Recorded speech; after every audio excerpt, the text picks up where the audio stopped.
My name is John Lobell. This is a lecture on genomics for my course Impact of Technology, done at Pratt Institute in Brooklyn, New York, fall 2014.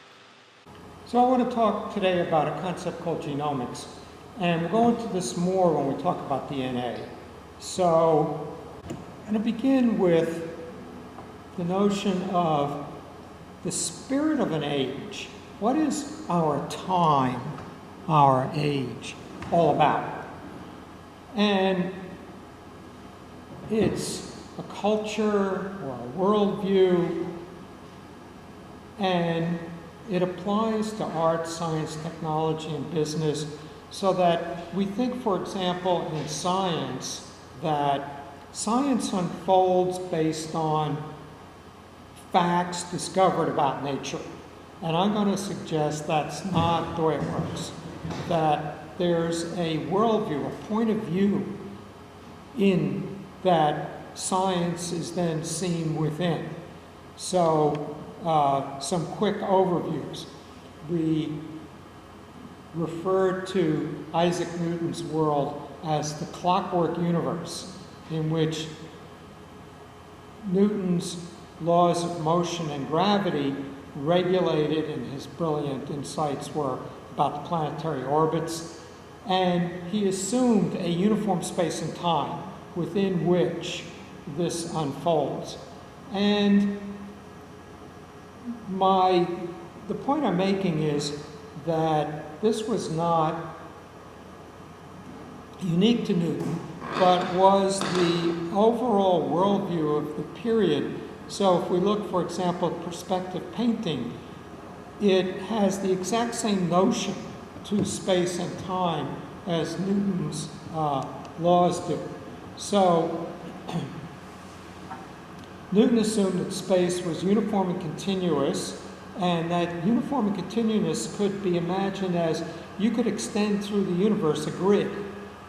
And then time was a universal clock.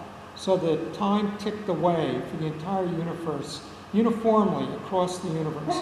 Well, that's exactly what's going on in perspective painting. Here's our grid in this cartoon, which is a sketch by Leonardo da Vinci, and it freezes one moment in time. This is what happens in a perspective painting. Well, that's the same assumptions that Newton is using.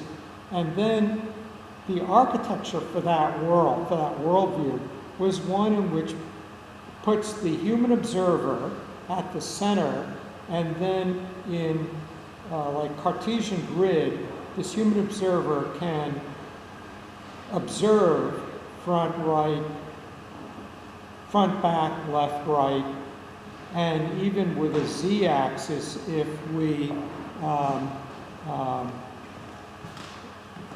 see the dome in Palladio's Villa Rotunda as marking this vertical axis. In the 1800s, we get a completely different point of view, that their space is not this uniform potential, but it is swirling energy, and which we see, for example, in Van Gogh's painting Starry Night, in which the stars are not objects, but are vortices of swirling energy in this continuous field. Well, this is exactly Maxwell's electromagnetic field. So Maxwell's equations show that space is a dynamics of the electromagnetic field. And with his equations, he's able to unify light, magnetism, and electricity. They're all manifestations of the same thing that he addresses with his equations. And this is a time when we extend an electric net around the globe. So starting in the telegraph begins actually in the early 1800s, but is sort of solidified by the late 1800s. And we get the telegraph, the telephone, the radio, all developing in the 1800s. And as we lay transatlantic or transoceanic telegraph cables, the world becomes linked in this electric field, this electric unity. And this electric unity becomes an extension of our consciousness. So if we take a piece of paper and we put it over a magnet and we sprinkle iron filings on that piece of paper, those iron filings arrange themselves in a way that makes visible the magnetic field around that magnet. How many people have done that in school? So that's the same field that Van Gogh is showing us in his paintings. He actually felt that as a form of energy and depicts it in his painting. We get to the 20th century, we get relativity and quantum theory. I'm going through this all very briefly. And if anybody's interested, send me an email and I'll refer you to YouTubes of mine that go into this in more depth. But we want to get to, I'm describing the Newtonian world, field world, and now relativity quantum world as an introduction to getting to our world today. So in relativity, Einstein shows that he starts with the question, why is the speed of light always the same for all observers? So if you're a baseball batter and there's a pitcher who throws at 100 miles an hour, and he's standing on top of an automobile coming toward you at 50 miles an hour, you have to deal with a baseball coming toward you at 150 miles an hour. In which you add the already 50 mile an hour speed of the car and then the additional 100 miles an hour of the pitch. If the pitcher's standing on top of a car going away from you at 50 miles an hour and the pitcher throws the ball 100 miles an hour, you have the luxury of dealing with the ball coming at you at 50 miles an hour. So, but if the person standing on top of the car is shining a flashlight at you, the light comes at you 186,000 miles per second, independent of whether the car is coming toward you, standing still, or going away from you. So the speed of light is always constant for all observers. What's going on here? And what Einstein's special relativity showed is that what's going on is that there is no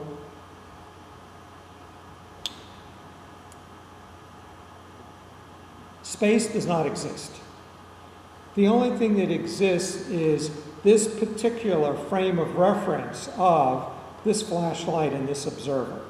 But the idea of an independent space, independent of the observer, independent of the motion of the observer, is a fallacy. It doesn't exist. So we are cut away from a frame of reference. How fast are we right now moving? Well, the Earth is spinning. It's 24,000 miles around, spins in 24 hours. So we're going 1,000 miles an hour if we were at the equator. But then the Earth is going around the sun. So add that speed. And then our solar system is moving through the galaxy. So if you were to add up all those speeds, what's our motion? Well, relative to what? Right now, relative to this room, we're not moving. Otherwise, we'd slam against the wall. Well, what about the room? Well, relative to the building, the room isn't moving. Otherwise, the building would be falling apart. So it turns out what is our absolute speed through the universe is a meaningless question. There is no such thing as an absolute speed through the universe. In quantum theory, we find that light, if we set up, this is what's called the dual slit experiment. So we've got a piece of aluminum foil. We put two slits in it. And light as waves goes through both slits, and you get wave pattern interference. So that where the peaks of the waves overlap, you get more light. Where a peak and a trough overlap, you get darkness. So this is a pattern of wave pattern interference. If you drop two rocks in a pond and watch how the ripples interfere with each other, you see them, the peaks adding and a peak and a trough will cancel each other out. But if you would set up the experiment in a different way, the light will act as particles. And it'll go through this slit and pile up behind it, or it'll go through this slit and pile up behind that one. There'll be no wave pattern interference. So light can be either a particle or a wave and behave either this way or this way, depending upon how we look at it. And we can even choose how to look at it after it's gone through the slits. And it'll dope out what we're doing and behave as a particle or a wave. Well, a technical term for this is quantum weirdness. So what quantum theory tells us is that the way matter behaves depends upon how we look at it. And in fact, you can have a star here and we're here. And light is coming to us from that star. In between is a galaxy. So, and light is affected by the gravity of the galaxy.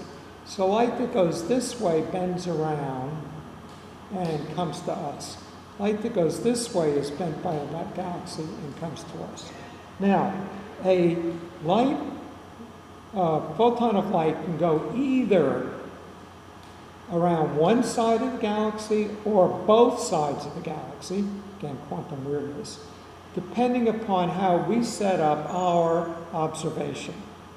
So, let's say this star is 20 million light years away, which means the light started 10 million years ago.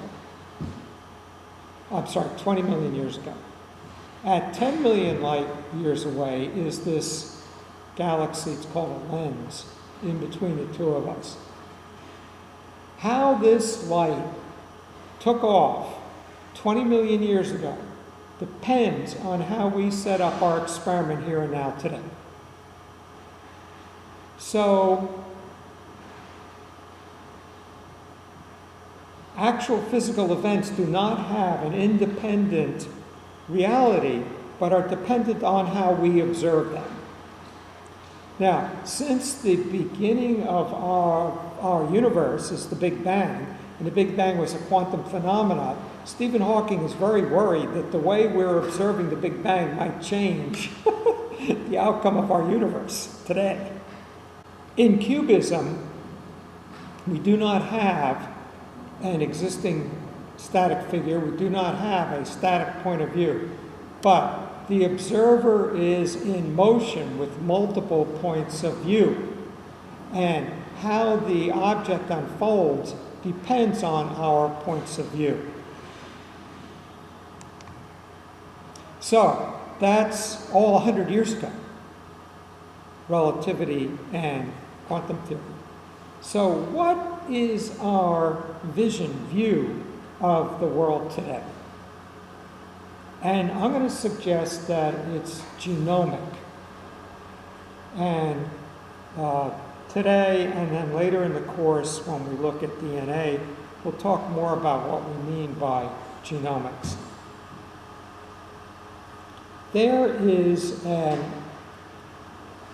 Hindu image called Indra's net. And it says, in Indra's king of the Hindu gods, in Indra's palace, there is a great chandelier.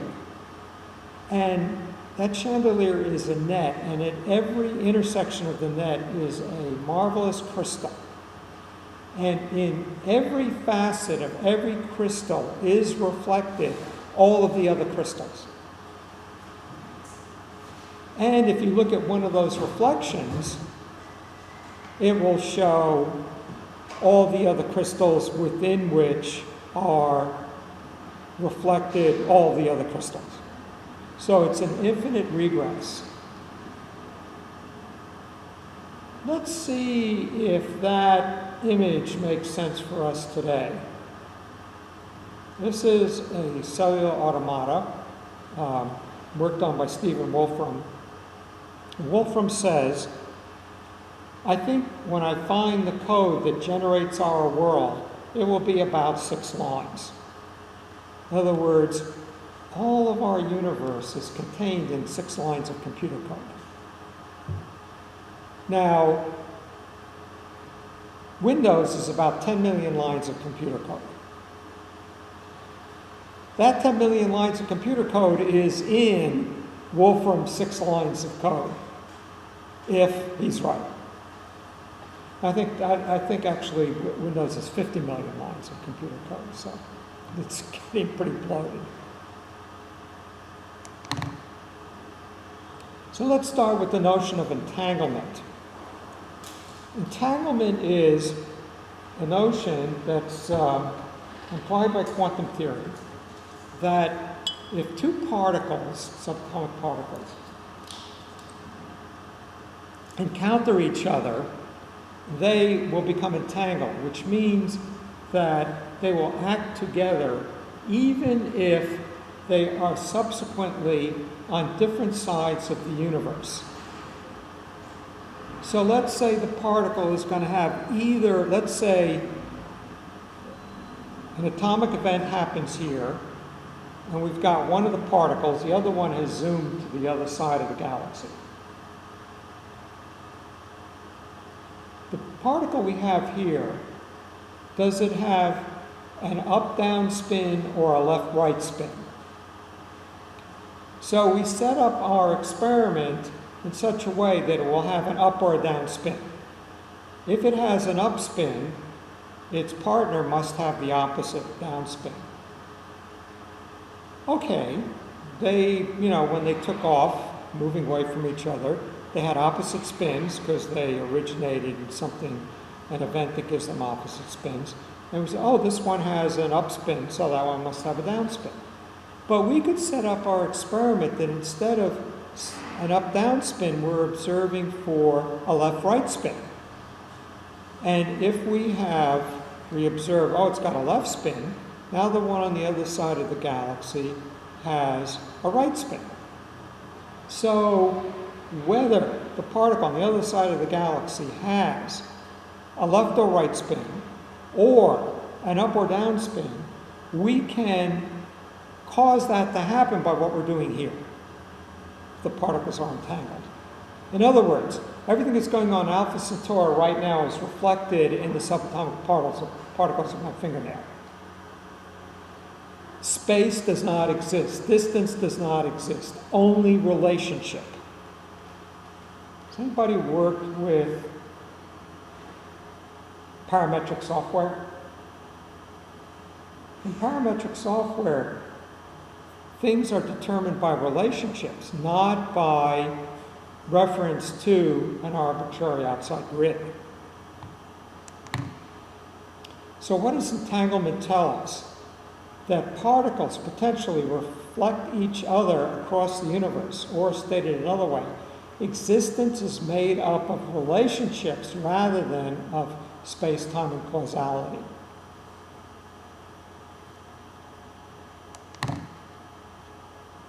So now let's look at DNA, genomics, and fractals. So Watson and Crick in 1953 figured out the structure of DNA. Its chemical components were known, but how were they arranged? And they determined that adenine links with thymine, guanine links with cytosine. So adenine and thymine link, or adenine and thymine link, or guanine and cytosine link. And so we have our double helix of these two, of these pairs. We pull this apart. The adenine here will go find some thymine to link to it, and it will recreate its partner. So from those, and then it can open up and make RNA, and RNA can then make protein. So from a set of simple rules, DNA can manufacture all of life. So you have simple rules, there's two rules, like computer code, and from this you can unfold all of life. Well, there are a couple more rules, but that's the principle. At the same time that Watson and Crick were doing this, Johnny von Neumann at Princeton Institute for Advanced Studies was asking, can I make a machine that will reproduce itself? And Stanislav Ohm, mathematician, said, well, why don't you look at cellular automata? And these are rule-based arrangements. And so at the same time that Watson and Crick were thinking about how can we use rules to make, or what are the rules that make life, von Neumann and Ohm were thinking about how can we use a rule-based system to actually manufacture things. Expanding on this idea, John Conway developed what's called Game of Life, in which, imagine you have a checkerboard or a grid, and some of the squares are colored in, and you make rules. Your rule might be, if a square is isolated, well, then you go through iterations. You say, okay, this is generation 1, then next generation, next generation. Each subsequent generation is developed by taking the initial condition and applying rules.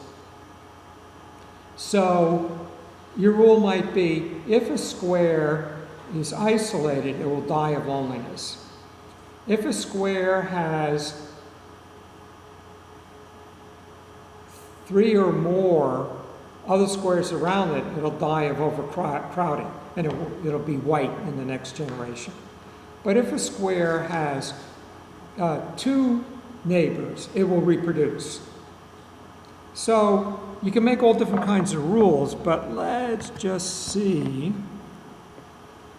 We go, set 2 things in the game of life. One is initial condition. How do you arrange your black squares initially? And 2 is the rules. So this particular arrangement leads to generating these guys. And these guys are such that they don't evaporate. They keep recreating themselves. So in a way, we can say that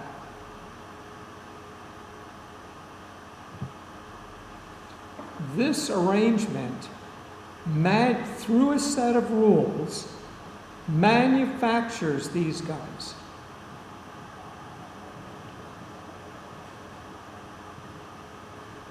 And now I'm going to ask a question. Why aren't we making our cell phones that way? Now, there are 2 limitations here, 3 limitations here.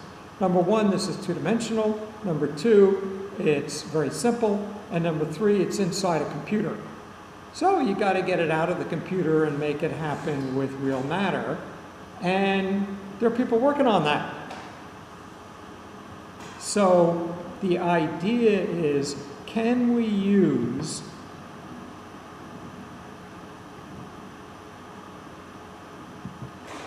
these genomic principles to actually make things the way this arrangement is manufacturing these guys?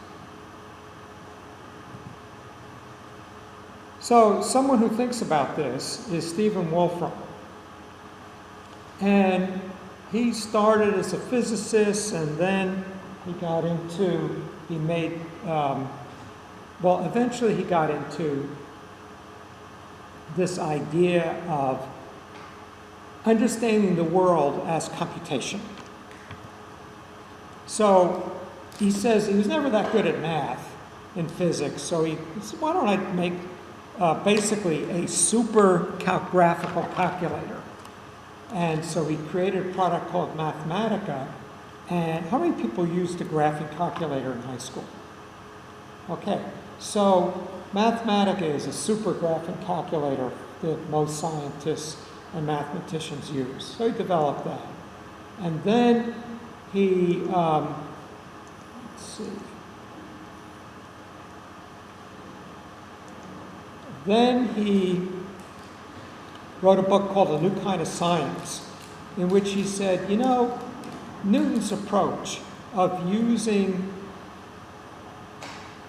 differential equations works very well for describing planetary orbits, but they don't describe a tree very well.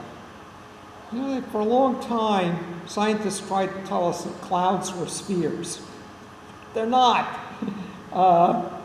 And so the inventor of fractals, Mandelbrot, famously says, clouds are not spheres, trees are not cylinders, lightning does not travel in a straight line, and coastlines are not smooth.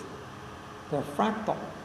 They are generated by simple rules, and they repeat themselves at multiple scales. So if you look at a tree, you say, well, you know, the branches come out like this, and then the twigs come out like that. And then the veins in the leaves, you know, are like that. And they're all similar throughout the pattern of the tree. Why is that?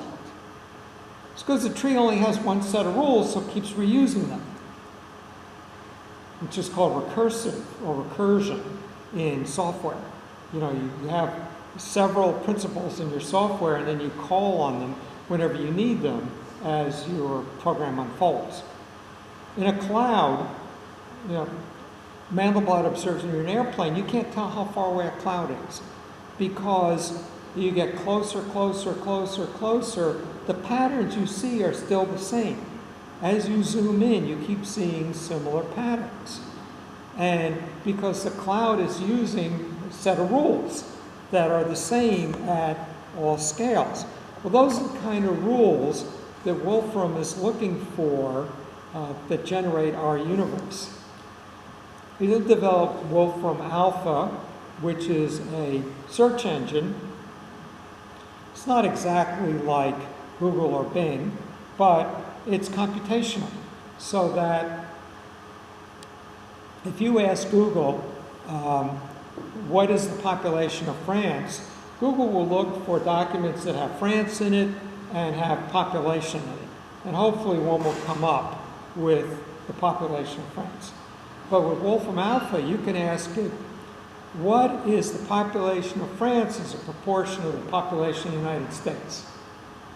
It'll go get the population of the United States, it'll go get the population of France, it'll then divide the population of France into the population of the United States and give you a number.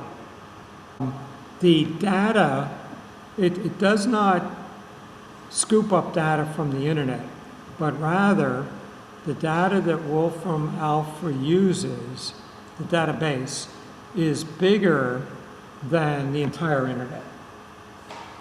So they have their own, they go out there and get their own data, and what they've accumulated is bigger than the internet.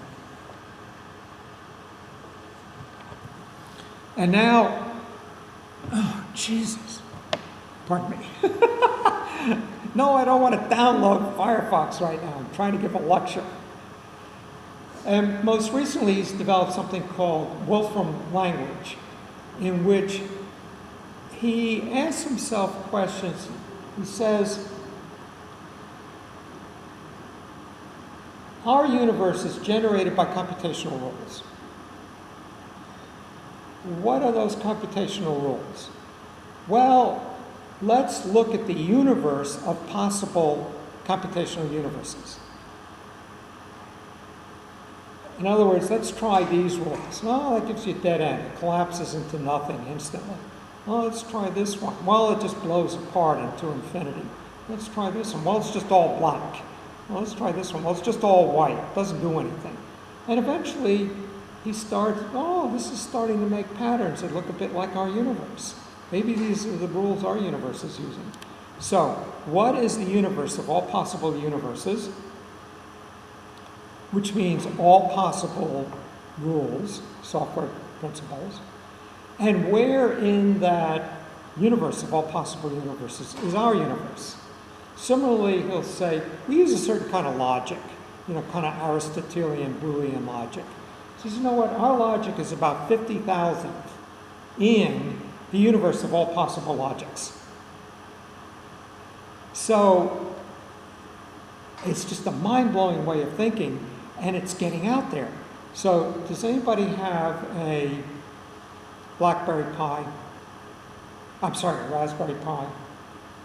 Raspberry Pi is a $40 computer the size of a credit card. And it's more powerful than my first Macintosh. And it's, kids everywhere have it. If you make it to control your robot, if you're building robots, you use a Raspberry Pi to control your robot. So it has Wolfram Language as one of its basic languages.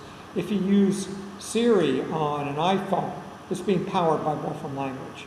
So he's working on it becoming a universal computer language. Now this is something called a Mandelbrot Set.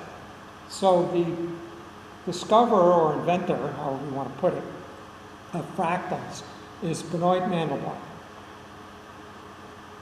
And Mandelbrot realizes that very simple rules, very simple equations, can generate fractals. And fractals are things that, as you zoom in on them, their patterns remain similar. So if you look at it, how long is the coastline of Maine? And his point is, at what scale? You're looking at a map. You're going to zoom in. And then there's nooks and crannies start to show up as you zoom in. And then there's, well, what if you count going around every rock? Well, let's zoom in more. What if you count going around every grain of sand? And the point is, you can't answer that question. What is the length of the coastline of Maine? Unless you specify at what scale. So this is what's called a Mandelbrot set, a simple equation, which I don't have here, but it's about this long, a simple equation, generates this thing. And if you zoom in on it, you see, these little patterns in there. When you zoom in more, well, those patterns have details in them. Then you zoom in more, little things beginning to show up to look like the Mother Mandelbrot set. And we can keep zooming in. And you zoom in more, something's going on in here. And we zoom in and we see this guy. And we zoom in and we see, oh my God. And the point is, you keep running the formula, and you first did it with a pencil, so you didn't get very far. But now that you have very powerful computers, and you can run the formula hundreds of millions of times a second in a very powerful computer, you see, oh my God, there is no limit to how complex this thing, all generated by a very simple rule. So, simple rules can generate rich complexity. So what did DNA and genomics tell us? The simple rules can build the rich universe in which we live. And the outcomes of these rules are regulated by as yet not fully understood principles. There's a whole new science here that's only beginning to be understood. Symbiogenesis. Tell you what, let's take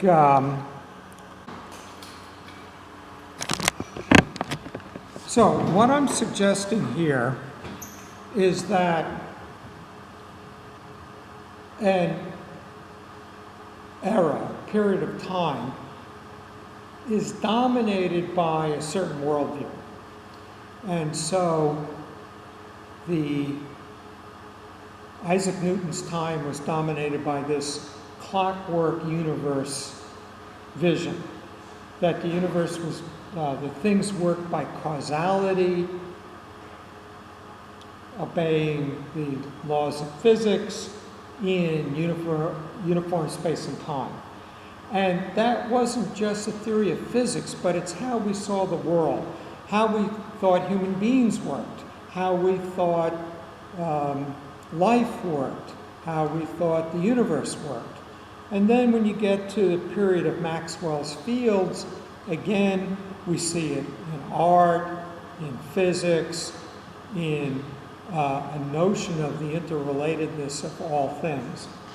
So in this genomic period, we see this idea of rule-based entities interacting with each other, generating the world.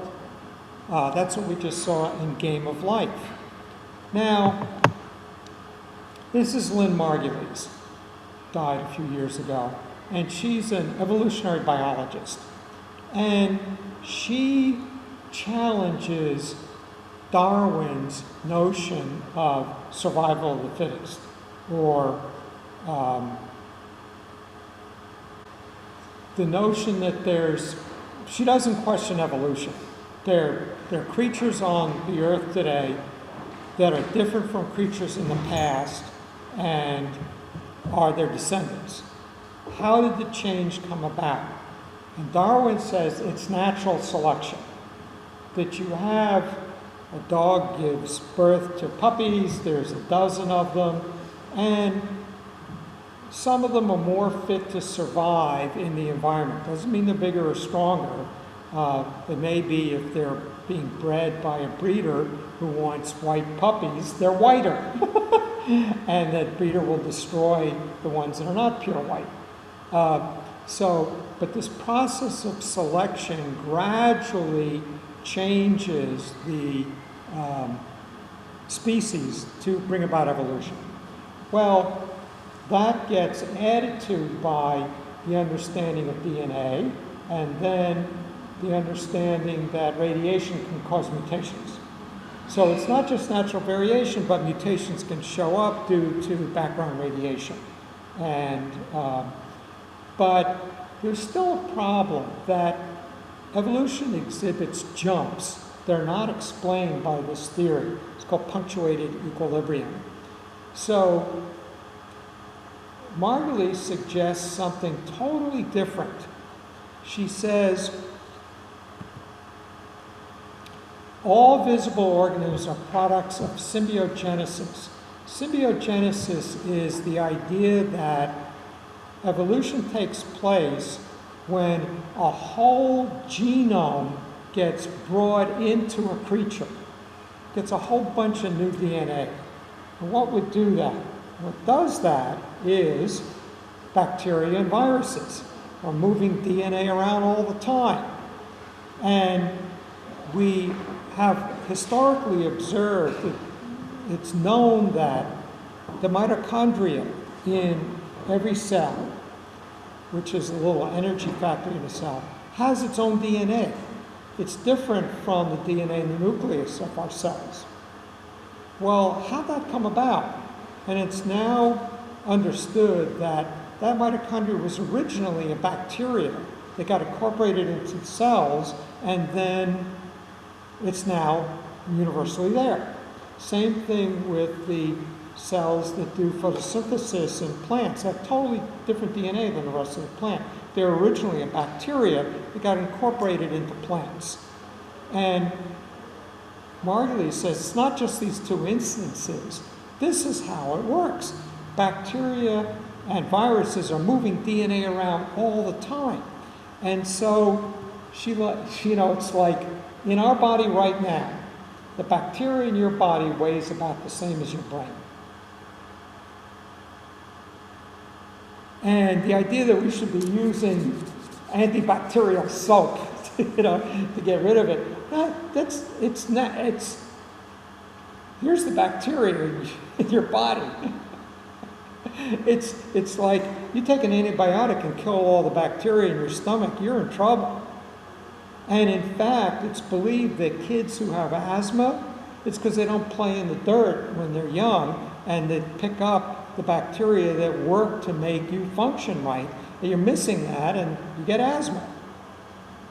So here's Playpen from the Peanuts cartoons. There's a little cloud of dirt. Think of it as a cloud of bacteria. And we're interchanging it all the time. It's blowing all over the place. So this is we have 23,000 genes, different genes in our human genome. But the bacteria in our body have an additional 1 million genes, and they're all interacting with our genes. And so this totally new understanding that life is not these, and it's all networked, like Facebook. So, let's go, we'll put this together in a second. So, Symbiogenesis says that we've got this, we're not isolated, discrete organisms with our own DNA, but that all this DNA is floating around and interchanging among organisms. So if you take antibiotics too much, you're going to get antibiotic-resistant bacteria. Well, it turns out that bacteria can hand off this resistance to totally different species of bacteria. So it isn't just the one that was, that you had at the time you had the strep throat that you took the antibiotics, but this just goes moving all over the place. And it's all networked, moving around. So, what does symbiogenesis tell us? That our world that once seemed made up of discrete entities, discrete organisms, is now totally interconnected, each element containing and reflecting the rest. It's all one huge cluster of interactive networks, all blowing around, interchanging with each other. Information. We're beginning to understand our world as made up of information as well as matter. What does information tell us? And we're going to go into information in more detail later. That the fundamental component of reality is information. Matter is a vortice in a field of information, which is translatable, storable, and transmittable at the speed of light. So information just doesn't sit there in a book. It's moving around and interchanging all the time. Chaos theory. Famous quote from Edward Lorenz: "A butterfly flapping its wings in Beijing today can cause a hurricane in Texas next month." The tiny little perturbations get amplified and are interchanging all over. And that the patterns that they make are not totally random. Chaos doesn't mean the same thing as randomness. This is what's called a strange attractor, in which chaotic behavior tends to organize into certain patterns. Again, that we're just beginning to be able to understand. So what does chaos theory tell us? That seemingly chaotic behavior can converge on patterns, regardless of the material in the system. That should be in. Regardless of the material in the system. In other words, sand dunes, bacteria on a petri dish, ocean waves, totally different things, can exhibit very similar patterns. So, what does all this mean when you bring it together? And I'm going to make an ugly agglomeration of mixed metaphors. So, here is George Seurat. Here is George Seurat. Sunday Afternoon in the Park is the name of the musical based on it. It's paintings of people in the park. These look like discrete, separate individuals. But when we zoom in, we discover that it's all just particles. There are no individuals. We look like discrete, separate human beings, but it's all clouds of organisms. That everything is connected to everything else through entanglement, even across the universe. That we are exchanging this rule-based DNA all the time.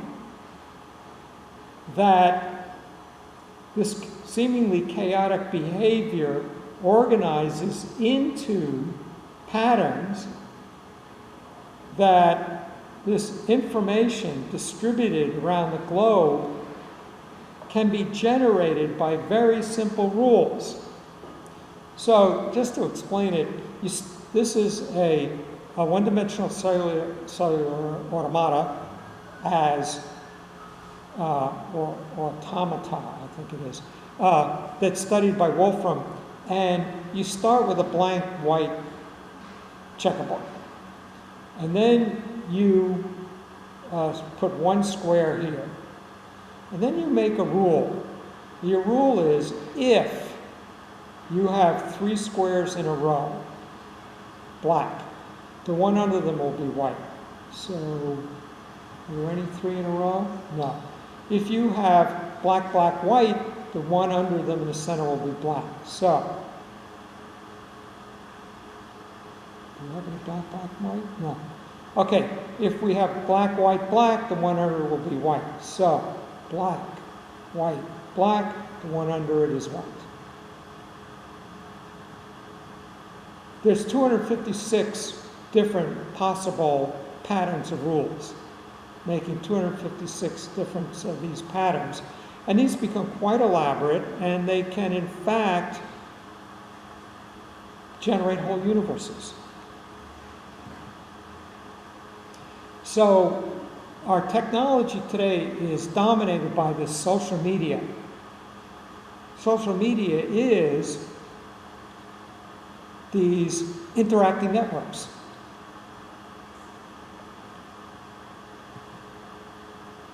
Now, what might the applicability of this be to architecture?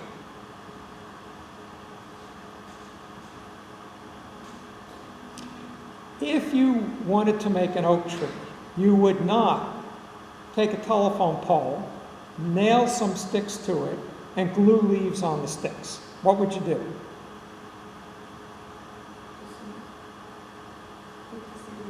Right. Plant an acorn. Let it make itself. Why do all that work? Let it do the work itself. You can make pretty complicated stuff that way, like human beings, which are pretty complicated. Oak trees are complicated enough, but you can make human beings that way. Why aren't we making our cell phones that way? And my suggestion is we will be. So this is a book by Robert Freitas and Ralph Merkel on kinematic self-replicating machines, the whole technology of this kind of fabrication. So as I've been thinking about doing this, I said, suppose we took out a massive set of patents that would cover all future genomic manufacturing. We would own the universe. Turns out these guys already did. I downloaded their patent. It's about 100 pages.